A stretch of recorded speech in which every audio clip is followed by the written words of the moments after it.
In this video we're going to look at the Cartesian plane, and here are a couple of examples of what a Cartesian plane looks like. Right, well, the Cartesian plane has two axes. We have an x-axis, which is our horizontal axis, and we have the y-axis, which is our vertical axis. Now each axis has positive numbers over here and also negative numbers, which are over there, and are in essence number lines with positive and negatives crossing each other at the point over here, which is called our origin.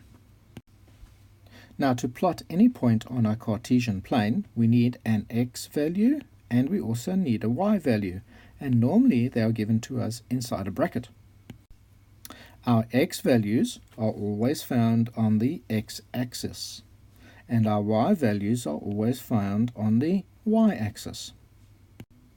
Okay, so if I was asked to plot point A, which is 4 on the x-axis and 3 on the y-axis, I would do it like this. Firstly, my x-axis is going to be 4, so I'd go to the x-axis over here and I'd find out where 4 was, and 4 was over there. I would then identify my y point, and that is at point 3, and here is my y-axis and here is point 3. I can now extend these points, and where they intersect is where my point is actually going to be located. So the point of intersection is over there, and that therefore will become point A.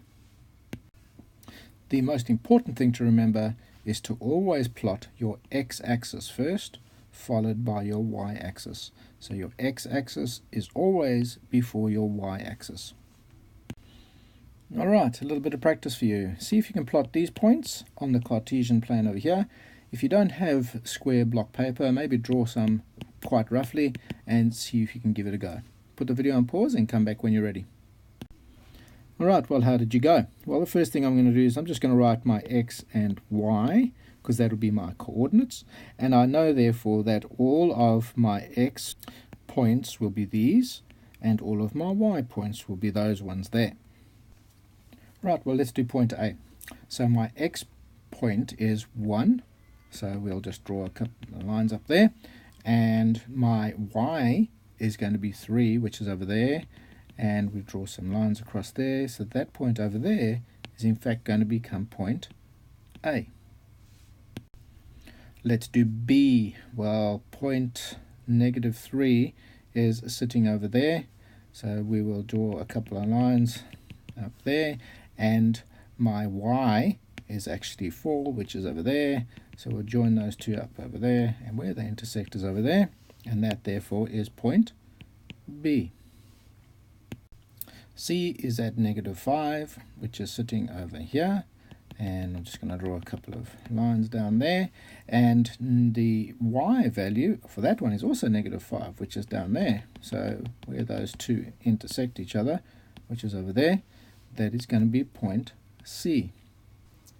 And finally point D, I'm starting on my x-axis at the value of 5, alright, all the way down, and my y value is -3, which is over there, and I'm going to rule my lines, and where the two intersect is going to be my point D. Alright, well, I hope you got all that right. Now there's something interesting about these coordinates, so let's look at point A. We have a positive x and a positive y. So the coordinates in this first quadrant are both going to be positive. So positive and positive, so positive for x and positive for y. If we have a look at B, we can see that our x is a negative value and our y is a positive value. So in this coordinate over here, we're going to have a negative x value and we're going to have a positive y value. Point C shows us that our x value is a negative and our y value is a negative. So this point over here, we're going to have a negative x value and we're going to have a negative y value. And finally, point D shows us that we're going to have a positive x and a negative y. So we're going to have a positive x and a negative y value. And that's pretty much all there is to plotting points on a Cartesian plane.